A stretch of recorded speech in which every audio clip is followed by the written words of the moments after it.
Cuando se produce el conflicto, es cuando el legislador debe resolver ese conflicto. Lo que no puede hacer los poderes públicos es ignorar el conflicto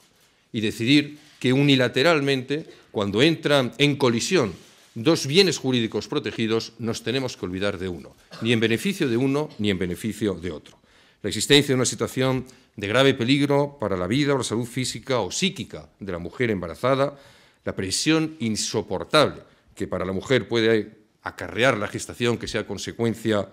de un delito, de un atentado contra su integridad, representan supuestos de colisión entre la vida del nasciturus y la vida, la salud o la dignidad más esencial de la mujer. Y esos supuestos de colisión son los que resuelve el legislador y es lo que hemos introducido en esta ley.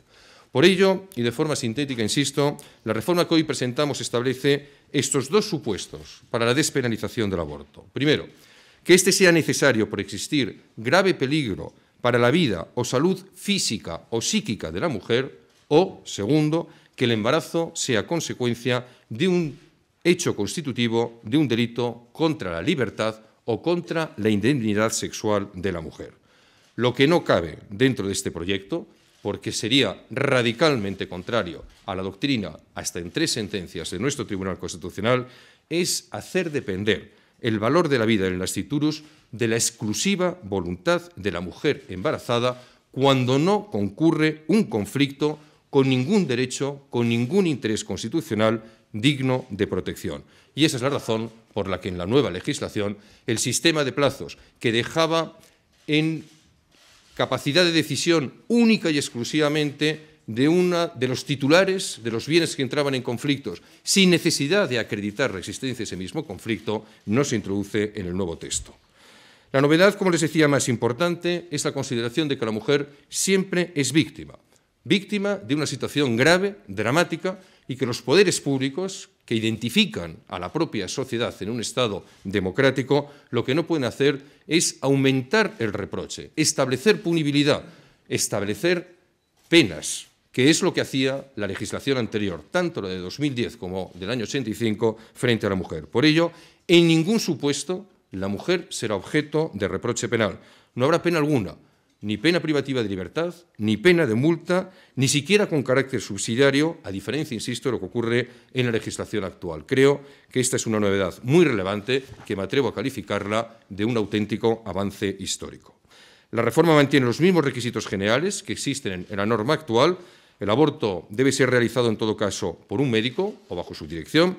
en centros o establecimientos médicos que reúnan las condiciones adecuadas, que estén acreditados a tal efecto, y respecto a la segunda de las indicaciones, si el embarazo es consecuencia de un hecho constitutivo, un delito contra la libertad sexual de la mujer, debe de existir denuncia previa y además debe efectuarse dentro de las 12 primeras semanas de gestación. Sin embargo, se introducen 4 importantes novedades en relación con la otra indicación, siempre siguiendo la doctrina del Tribunal Constitucional. La primera, que el aborto sea necesario, porque el conflicto suscitado no pueda solucionarse desde el punto de vista médico de ninguna otra forma. La segunda, que el grave peligro que produzca para la mujer suponga un menoscabo no irreversible, pero sí importante y duradero para su salud, tanto física como psíquica.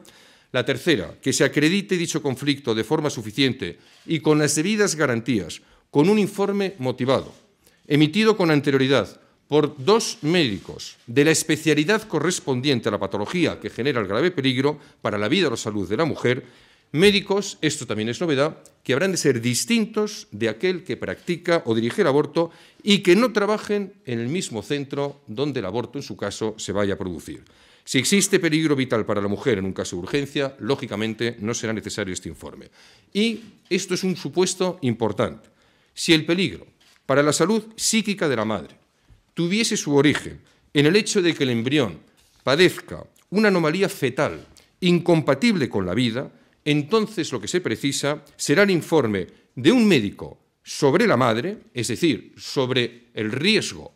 de un daño psíquico a la mujer, más otro informe sobre el feto, de tal forma que quede probada dicha anomalía, que se define conforme a lo establecido por la Comisión de Bioética de la Sociedad Española de Ginecología y Obstetricia como aquella que previsible y habitualmente aparezca asociada con la muerte del feto o del recién nacido durante el periodo prenatal. Y el cuarto requisito tiene que ver, a su vez, con el plazo de las 22 primeras semanas de gestación. Aunque el aborto podrá realizarse después, si las anomalías incompatibles con la vida del feto no se hubieran detectado antes con un diagnóstico certero, o cuando exista riesgo vital para la mujer y no sea posible también, dentro de lo clínicamente exigible, la protección de la vida del concebido. En los demás supuestos, quitando estos dos,